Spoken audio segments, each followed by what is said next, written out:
Hey you, are you a slacker? Maybe an idler? How about a couch potato? This video's for you. But for me, hey, I'm an armchair quarterback. I like to call the plays. I like to know what's going on. I like to complain when we have bad calls. This video's for me too. This is Dave with Level Up Woodworking, and let's get started.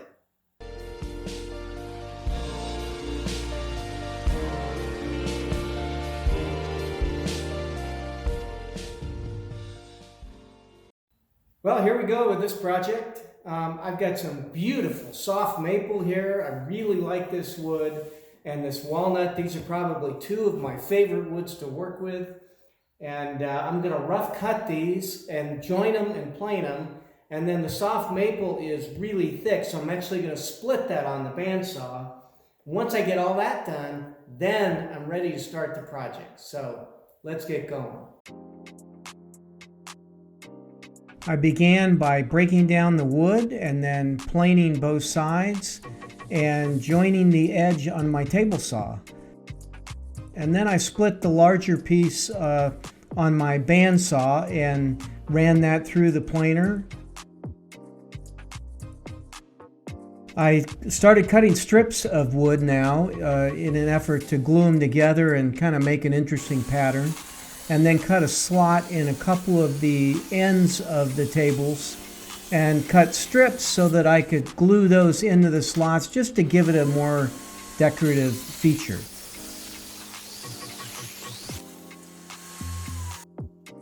I set up my assembly table for gluing. I had 5 of these things to put together, so it was going to take me quite a while, but got all my stuff out of my glue rack and started gluing each one of these tables together. The gluing process itself is fairly straightforward, although I had to do 5 of these, so it did take a while. And I used some heavy-duty cabinet clamps to be able to glue this together. I ended up using 4 of these nice clamps on each one of the tables. I'd like to waterfall the edges on this so the grain matches as it goes up the sides and across the top. So I'm trying to figure out where I want to cut the hole, and I want that hole to be the center of the top. Underneath I have 7 inches wide, and I'm trying to account for the thickness of the wood.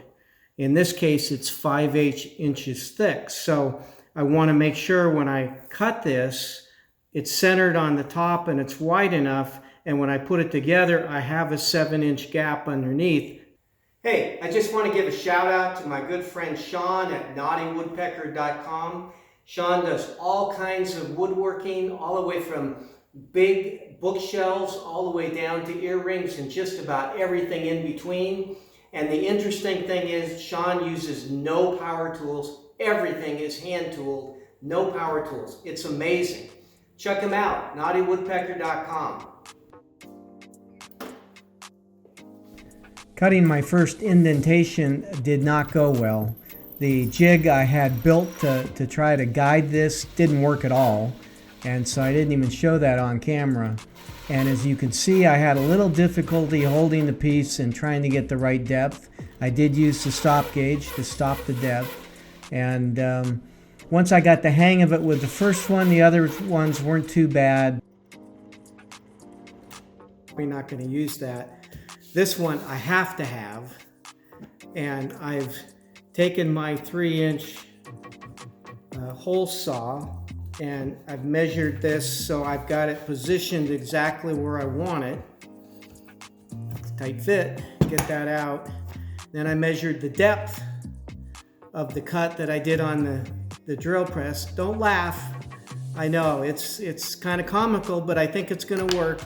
And I translated that to this dimension plus a 1/2 inch for this. So I've got my collar on here, and I haven't set this for the full depth because I want to try it. And I'm ready now to try to go around and route this out. So the process of routing out the insides of these holes went very well, just time consuming. I usually made 3 or 4 passes to be able to get the right depth on the hole, so I didn't take too much wood at any given time.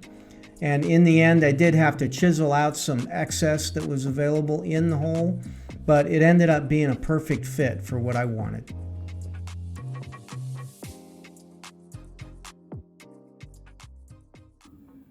Okay, well, I got my 45-degree crosscut sled here, and I'm ready to cut some angles on these tables. And I just wanted to bring up a couple of things that have been important to me. First is, I use this Johnson's paste wax to wax just about everything that I have that I do woodworking with, especially, something like this crosscut sled. It slides so much smoother, and it's just a really great product to use. This can doesn't cost very much, and it'll probably last me the rest of my life. So, great investment to make if you're going to do woodworking. The other thing is, I saw one of these digital angle gauges.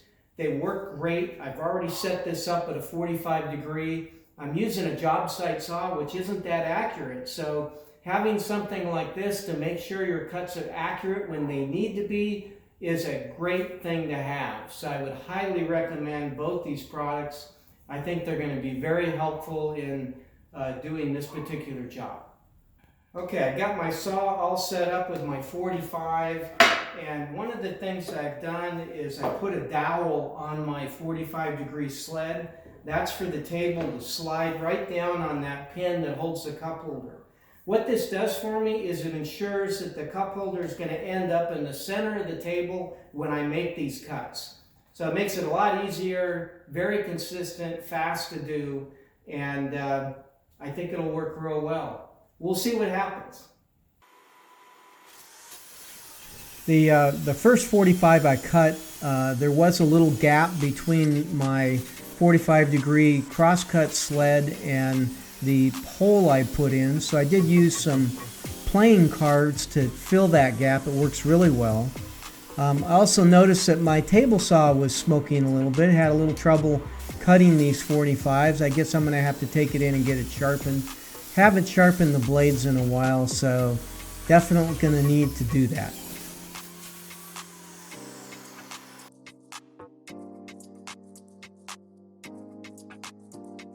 I finished cutting the 45s on all of the 5 tables and now was ready to glue the first of several.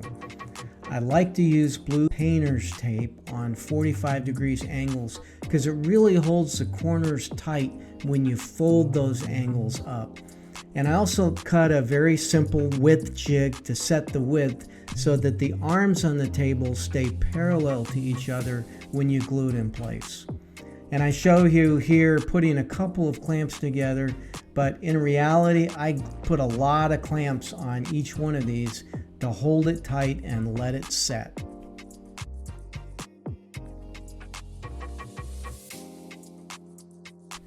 Now you can understand, taking all of these clamps off and all that blue tape off, it held together well. Well, the gluing's all done. I made one as a test vehicle and it turned out pretty good. So I'm ending up with 5 instead of 4. I think that's okay. I've got to do sanding and staining, and for sanding I'm actually going to start with 120 grit paper. That'll take off some of these burn marks from the table saw, and I've got to get that blade sharpened. Then I'm going to move to 220, and from there I'm going to hand sand with 400. 400 gives a really nice smooth finish on the wood. I think for what I'm trying to do here, it's going to turn out really nice. Yeah, and for finish, 2 of these are going to a particular customer that wanted a dark wood finish, so I bought a kind of a standard stain. I'll put 2 coats of this on for them. And then the other customer, I'm putting a natural finish. This is a Danish oil finish. I use this all the time. I love how it brings out the vibrance in the wood, and I'll use that for the other 2. And then the 5th one, I don't know. We'll see what happens. I'll end up probably giving that one away. So let's go ahead and get started on doing that sanding and staining.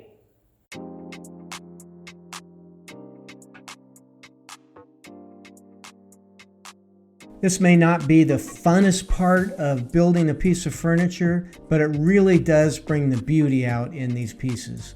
It's an opportunity really to smooth out any defects you might find as you were working through the product, and really gets it in a beautiful, beautiful condition before you put a final finish on it.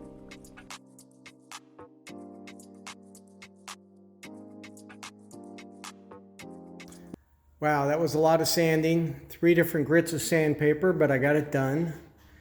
And one of the things I like to do when I'm done sanding is I like to go through and inspect each piece and put a little blue tape where there's some kind of a defect that I need to fix. And so that's what I've done here.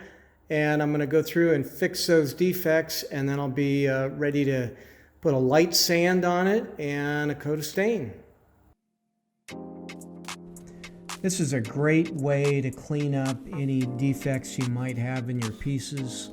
I ended up sanding a piece of walnut, getting that dust, mixing it with wood glue, and filling any cracks or crevices in the wood.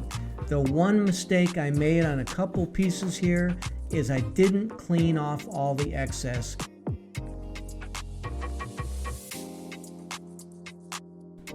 Finally, putting 2 coats of beautiful stain on each one of these tables really brings out the beauty and the grain of the wood, and gives it a nice sound finish so it can withstand just about any test of time.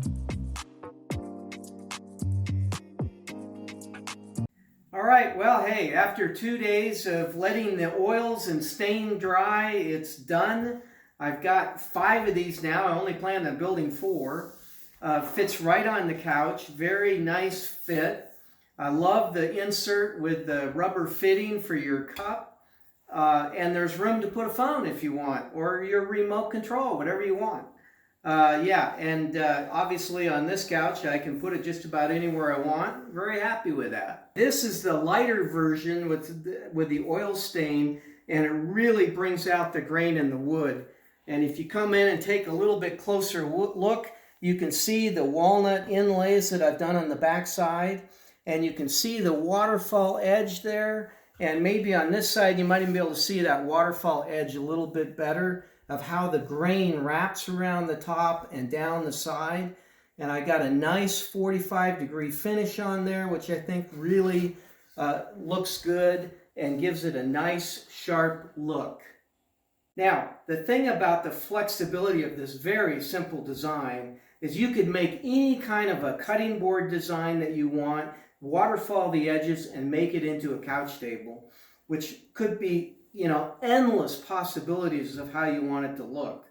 Now, 2 things I would have done differently on this in the future. I planed this down from a 3/4 to a 5/8, and I might have gone to a 1/2 inch thickness. I think it would have been a little bit simpler looking and not quite too overstated.